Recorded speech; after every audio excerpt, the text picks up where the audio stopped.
I smoked weed nearly all day, every day for the last 6 years, and now I'm sober. Let me tell you how I did it. I've got 13 tips I'm going to be sharing with you guys today in hopes that it can make your life easier when it comes to the quit. So let's go. These are in no particular order either.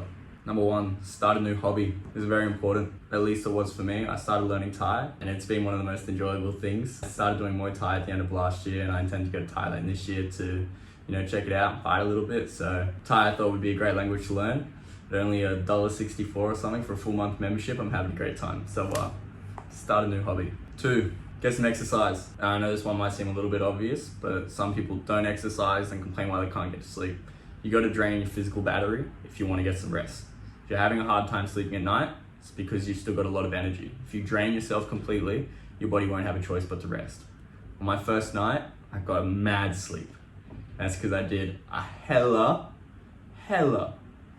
chest and back day just a few hours before bed. So maybe try something like that. You could go for a run as well. Number 3, this is like a number 3 and number 4 together. So it's cut caffeine and sugar and increase your meat and vegetable intake and stay hydrated. The hydration is super important. I had a chronic headache for the first few fucking days. Shit was hell.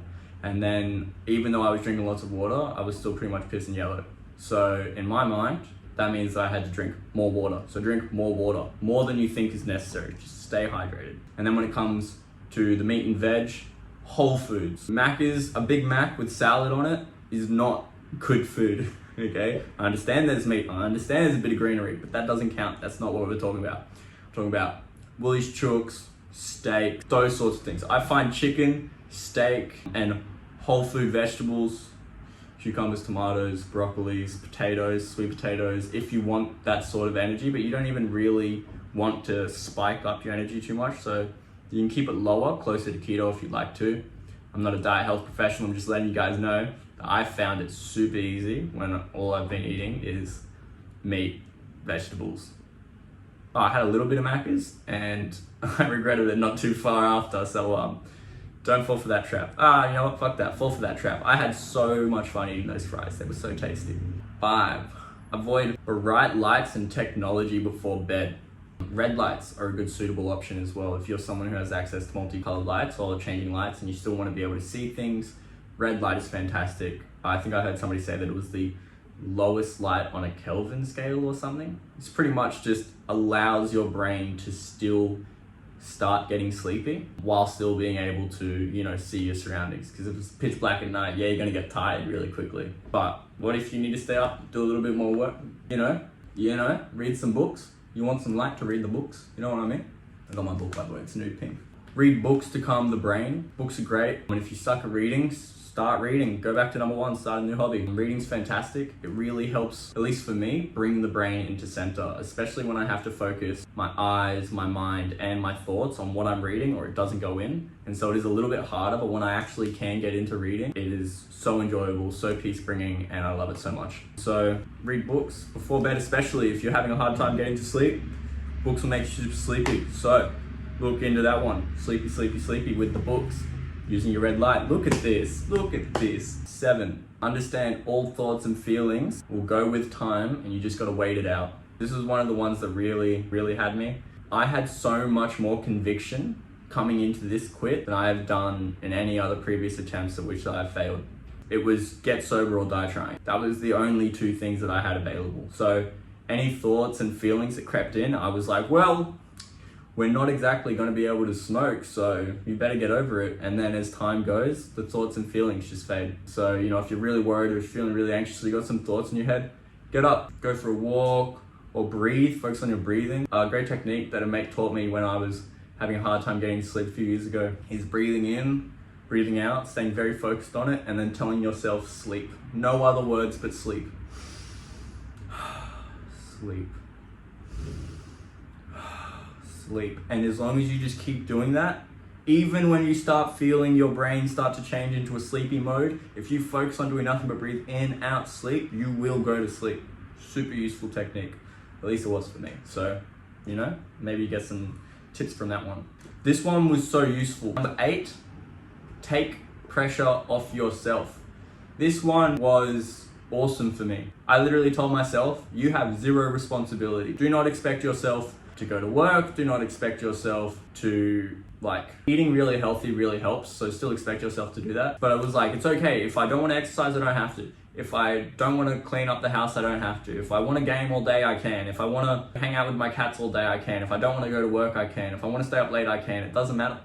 I just took all the pressure off myself and went, even if it fucks up everything else, I know that in 3 days' time, I won't be able to stay awake. So even if I have to stay awake for the first 24, 48, 72 hours, I know that my body will force itself into a sleep shutdown, and at that point, I've won.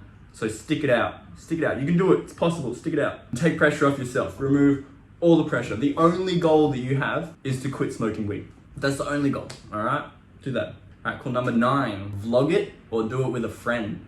I vlogged it. If you go on my Instagram, @Lachlan, you will find that it has the vlog that I went through exactly, from me waking up chronically cooked from the night before all the way to day 5, where I no longer even identified as a stoner or even like an ex-stoner. It's just like, oh, this is who I am now. This is how I am. Once you can take away the connection between your personality and the drug, it's a lot easier to break off.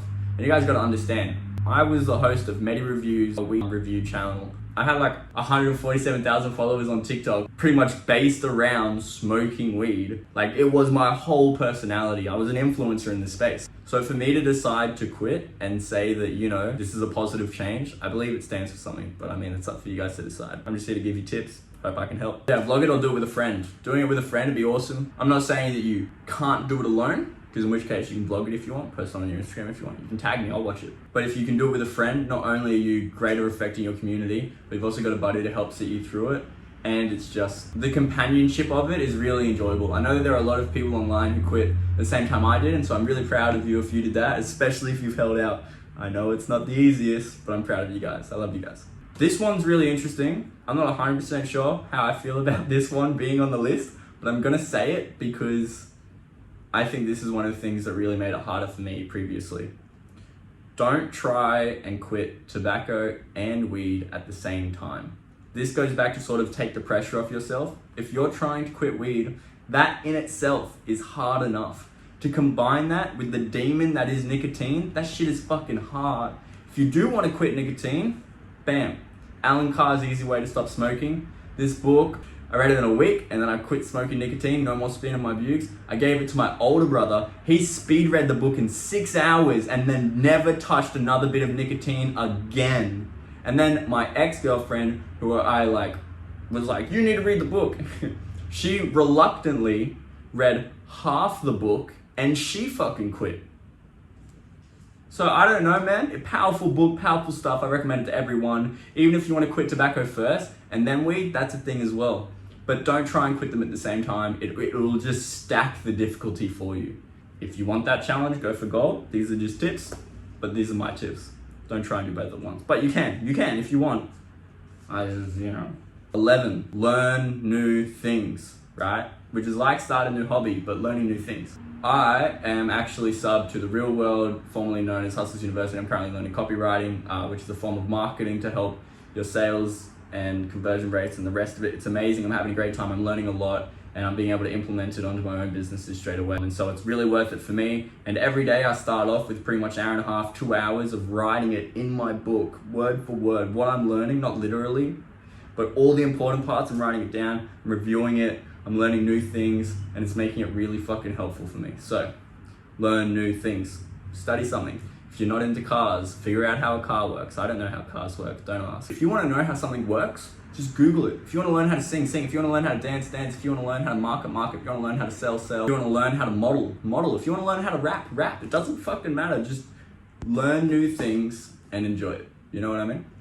12, track your expenses. Shout out to my boy, Alex Amosi. Man, I love that guy. He's like, you gotta track your expenses. Not even, he was like, you gotta check your bank account every single day. And there was a TikTok Excel spreadsheet tracker that I found once upon a time on my For You page that I fucking adored. I refound it and now I'm using it. I'll actually throw a link in the description for you guys on that one, so you guys can also track that one if you want to. And so yeah, I found that in tracking my expenses, I felt better about not smoking as well, because I could see the money piling up that would have otherwise gone to weed.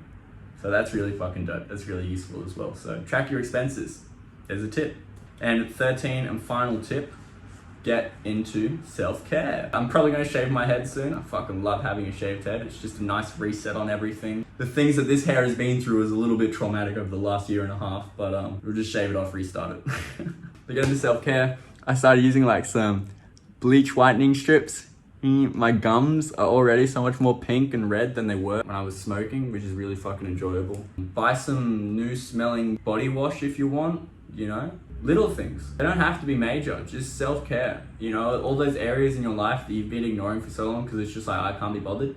Go over them and redo them. Clean that cupboard out that you've never been fucked to clean out. That's what I did. It was so much fun. And now I got organized as fuck cupboards. I got my expenses being tracked. I'm learning new things. Take care of myself and my house and my cats. I'm spending more time with my animals. Bonus tip, spend time with your pets. Get a pet.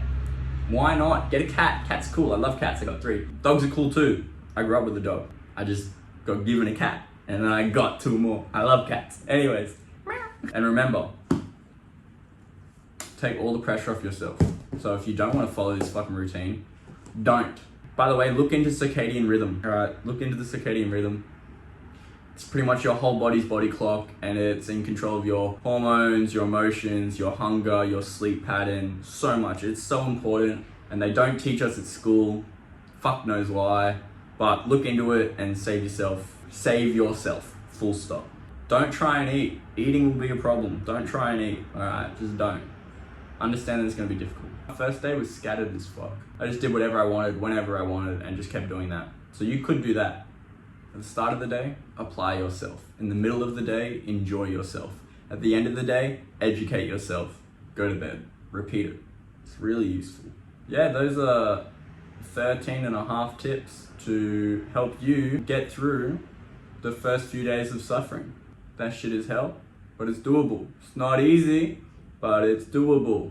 I just want to help you guys. I hope this helps. I hope this helps people that, quit. I didn't know any of these answers when I first tried quitting at like 19. I'm 23 and the quit was so much easier. I've been smoking since I was 17. 17 through to 23, 6 years. Chronically cooked every day. So,